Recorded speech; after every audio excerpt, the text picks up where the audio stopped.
right, don't have any injuries for you. Everybody's got practice today, so that's a positive. Look for the challenge of playing the Ravens. Good football team. We played them the last couple of years. I think they know us and we know them pretty much, so should be a heck of a battle. And look forward to that challenge. Look forward to coming back here to Arrowhead and playing. So, anyways, with that, time, Jim.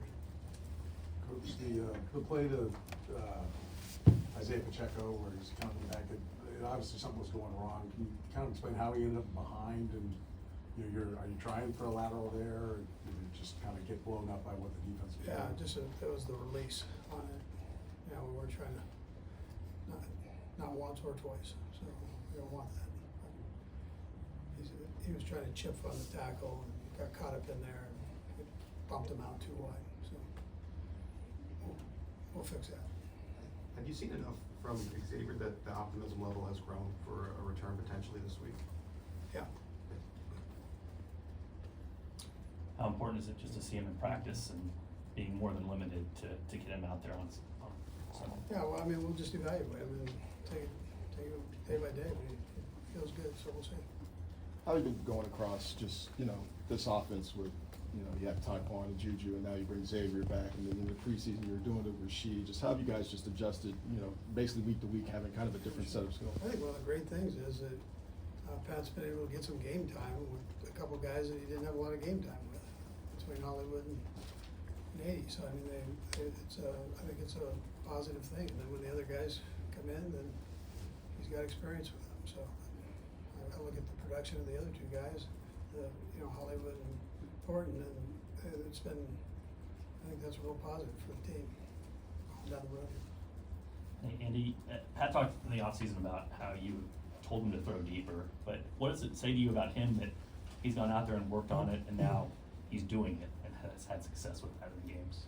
Yeah, well, we practiced it, so you've got to practice that. The percentages go down on long balls anyways compared to the short intermediate game, so the further you go down the field. So you've got to put in the time there and practice it. And as coaches, we've got to make sure we give him an opportunity to do that before game time. So we spend a little bit more time with that, so it'd be part of the offense. And then he could get used to these guys, doing the routes. Coach, I heard a little bit of Travis's podcast today. So he said he's confident. The momentum's going the right way with the offense. Did you feel like after halftime, you came back and watched everything, you guys got some good things going and brighter days ahead, regardless of who's out there with the receivers and all? I thought it was better the second half, for sure.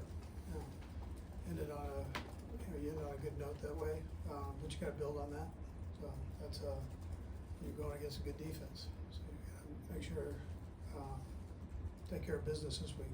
Make sure we detail our work. What are your thoughts about that Ravens defense? They're obviously not having to be 1-2 either. This is neither one of you thought you'd be right here, but what did you see from them in recent study on what they have defensively for you guys? Yeah, well, Orr is he's a good one. So defensive coordinator, and he brings guys from all over when needed, and at the same time they play good sound defense. On top of that, they've got good players.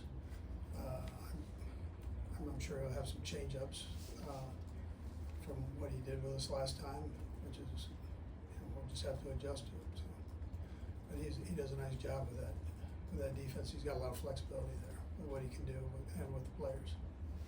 What do you expect from them? I mean, they got their backs to the wall, and that's the way they approach it. Yeah, sure. They're a tough football team. That it should be a good, tough football game, and that's the way you prepare yourself. Sure. Coach, Juwan had another penalty the other night, and obviously it looks like the knee and the ankle injuries have been an issue for him too. Is there any point where he might need a break, or do you still have complete confidence in his health and his status right now? Yeah, when he doesn't have the penalties, his percentage has been good. So you could argue one of the better tackles in his pass protection game.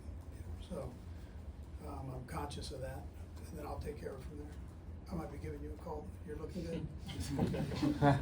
Sorry. Coach, there is a pretty big investment in that offensive line. Are you surprised it hasn't been more effective in, as far as getting the running game to be more efficient, or is, I know there's a lot of factors that go into it, but Yeah. they're part of the equation. Yeah, so I thought, this past week was one of their better games, yeah, so I thought they came together there and did some good things, run game and pass, yeah. Steve? Coach, Juju has been pretty consistent for you guys, kind of flown under the radar a little bit. What does he bring to the wide receiver room? Yeah, he's great in the room, as a leader, good man, you know, works hard, does things the right way. He's not afraid to speak up when he sees something, which is great for the young guys to hear.